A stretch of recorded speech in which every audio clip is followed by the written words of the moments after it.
Thank you, Mr. Chairman.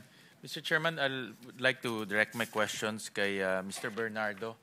Um, Mr. Bernardo, ano pong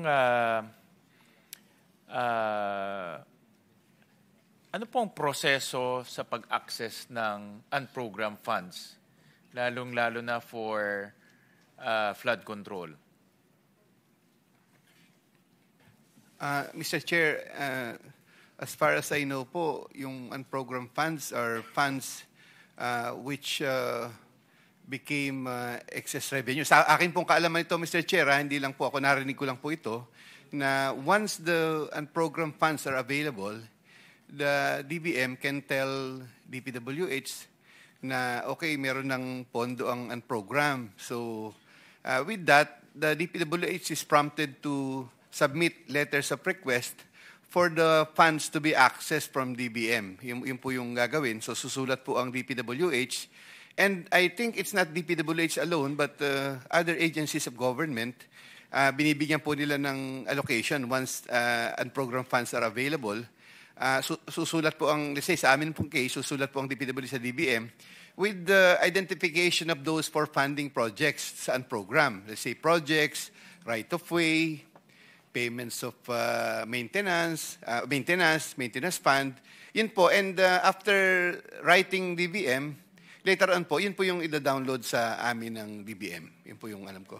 Kaalam nyo, ang DBM ang nag-a-advise sa DPWH. Yes po, Mr. Chair. Sasabihin sa inyo, merong excess or additional revenue at pinapasubmit kayo. Yes po, Mr. Chair. But, kasi the way I understand it naman from, wala kasi tayong kasamaan sa DBM, baligtad. Ang DPWH ang nagbibigay ng, nagpapadala ng request at kung may excess or additional revenue, tsaka lang pinopondohan.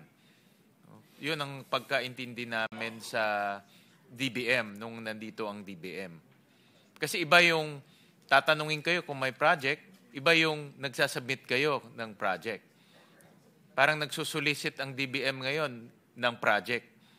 Nakita niyo yung difference? Yes, Mr. Chair. But of course, we do not know the amount of unprogrammed funds available. Correct.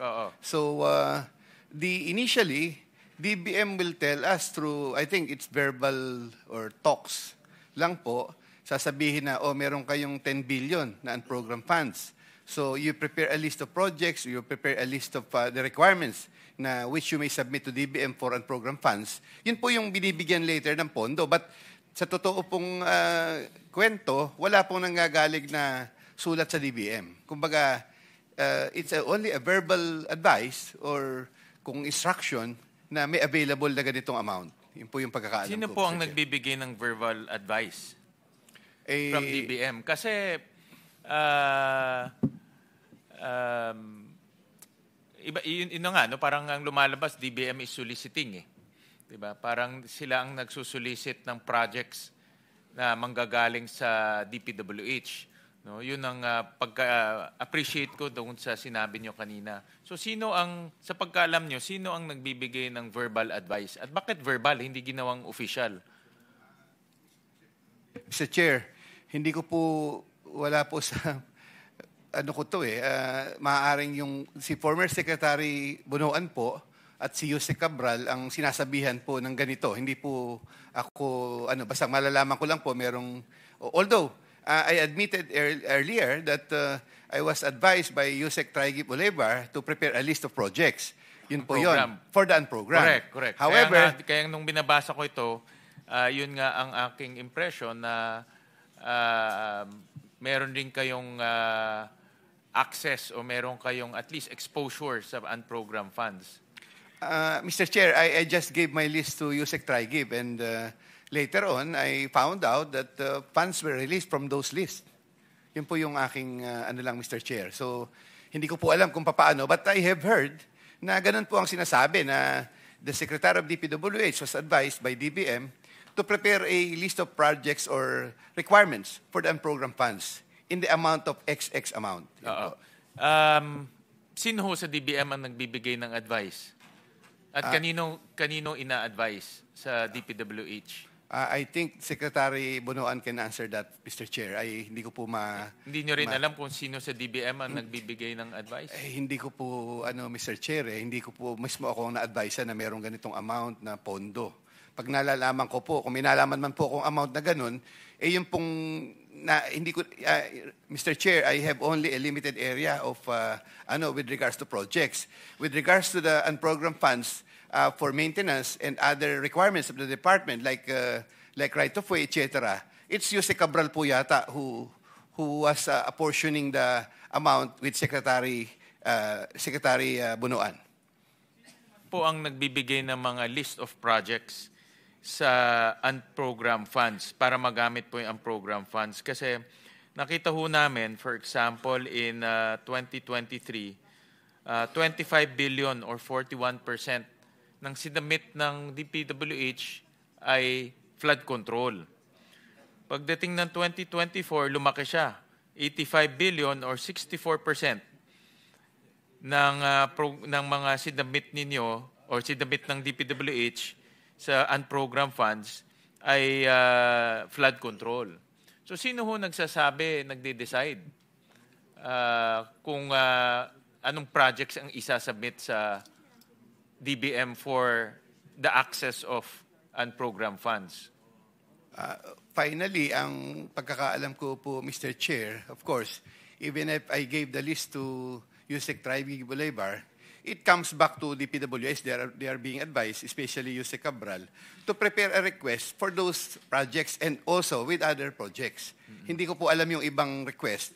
Ang ano ko lang po dito, ang na-retrieve ko lang po yung aking na-request. But definitely, there may have been other funds na kasama po noon na na-request po yon. So, Yusek Cabral, being the planning Yusek, was the one who prepared the list for signature of the Secretary Bunuan. Kayo ba, may access ba ho kayo sa unprogrammed funds? Ay, wala na po, Mr. Kayo bilang Yusek ho kayo ng operations, di ba ho? For NCR Opo. and some other areas. Kayo ba ho, meron ba kayong access sa unprogrammed funds during your tenure as Yusek?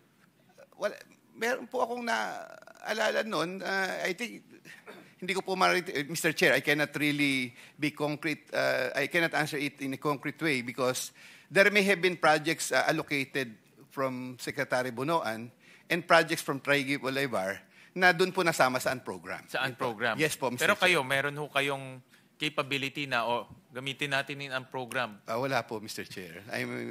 Wala po akong access na ganun. In the case nung kay DryGive, siya po ang nagbukas na manggagaling yun sa unprogram. Yes po. Paano naman ho siya nagkaroon ng access sa unprogram? Hindi naman ho siya DBM, di ba ho? Hindi ko po alam, Mr. Chair. Basta't ang usapan naman po dito, mag-submit ka ng listahan. So, when the list came out with funds, yun na po yung nun. And based on your, dito sa experience nyo kay Mr. TriGive at unprogram, lumabas ba ho yung project niyon gamit ang program? Yes po, Mr. Chair.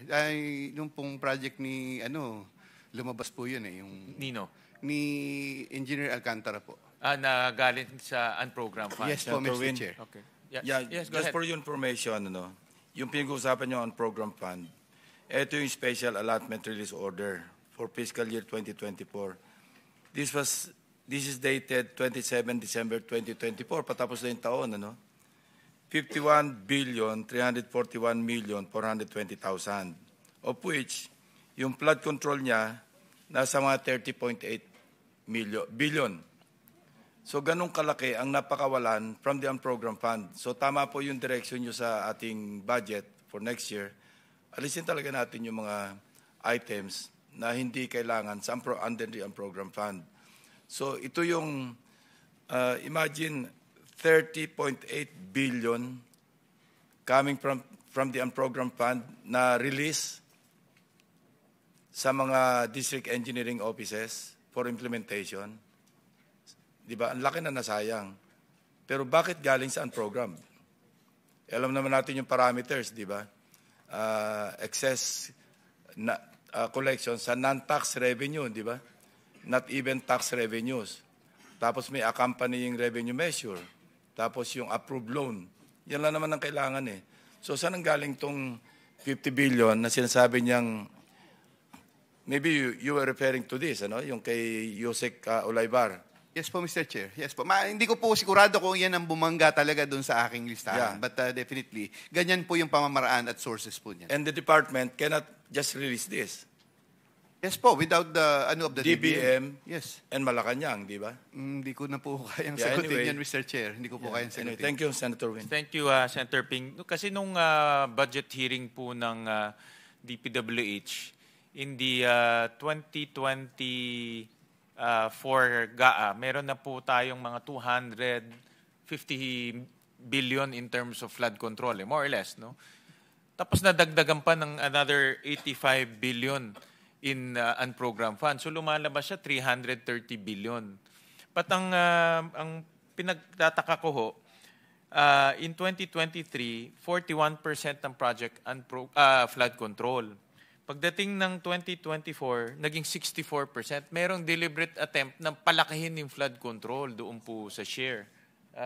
Kasi malaki ang komisyon. Yun na nga ho. No? So I'm trying to understand ho kung sino ba ho ang may discretion na palabasin po yung unprogram at pumunta ho siya sa flood control. Yun po yung aking I'm trying to understand. At kung merong insider information si Mr. Bernardo kung paano po ang takbo ng unprogram. Kasi in ang program, lump sum siya eh.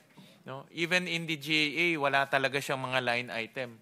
So, purely discretionary kung ano ang ilalabas ng DBM base sa recommendation or base sa submission ng DPWH. Pero nalaman ko ngayon na baligtad. No, kayo pa lang sinasabihan, meron tayong excess or additional revenue dito, kayo mag-submit kayo. Parang baligtad yung lumalabas na kwento ngayon. Which, Another follow-up, Senator Win. Pagka ba hugot sa program, automatic si Yusek Olaybar yung nagpa-follow up? I cannot, Mr. Chair, sorry po. Sa parte lang po nung sa aking concerns, yun po yung as alam far ko. as you know. Yung sa'yo lang. Palagay ko po, hindi po siya lang eh. Kasi I Hindi. think there Kung were palagay other... mo hindi siya lang, sino pa? Ay, hindi ko po, Mr. Chair, I have learned, but wala pong dokumento pa ito, hindi ko pa po mapapatunayan talaga, but I have heard that outside of my jurisdiction, there were also projects for unprogrammed funds released, especially Not necessarily followed up by Olaybar. Not necessarily po, siguro. Hindi po sa kanya lang yan. Wala ka lang personal knowledge. Wala po akong personal knowledge, except that it was once or twice na I've seen projects included in the unprogrammed funds relayed to me by Yusek Cabral na ang source po ay unprogrammed funds in other areas of jurisdiction outside of my area. Yes, pero ang area of jurisdiction mo, di ba, the whole of Luzon, except CAR, One to NCAR po. One to NCAR. Except one to NCAR. Opo. And then Visayas po, Mr. And then Chair. Visayas, ikaw din. So Opo. malawak.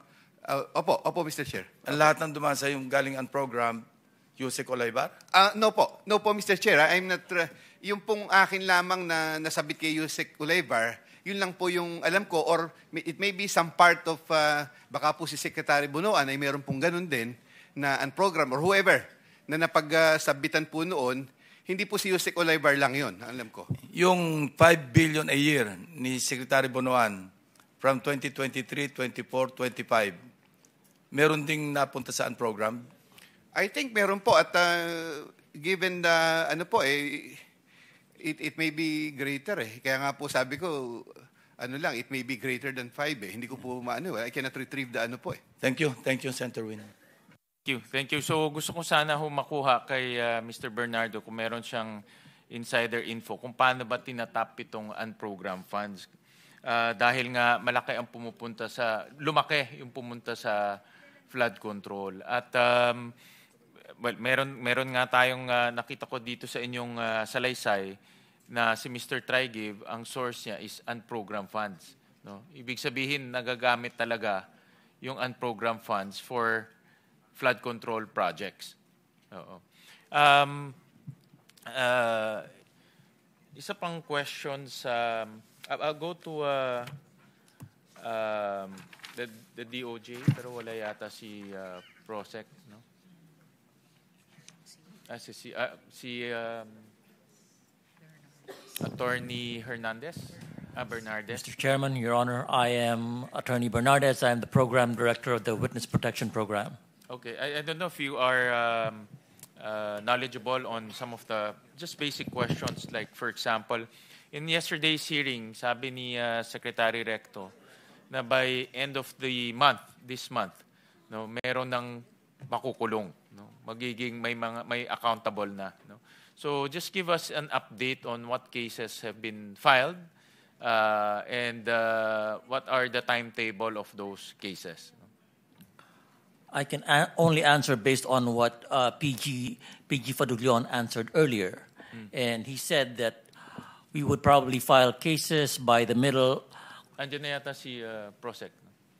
Yeah, maybe he's the appropriate person to respond. Prosec, I'm just going back to yesterday's hearing. Nasabi sa amin because of what's happening right now. PG. Sorry, Prosecutor General, PG, sorry. Yes, sir. Sorry. Nasabi sa amin na by end of the month, there will be, merong mga taong makukulong, no?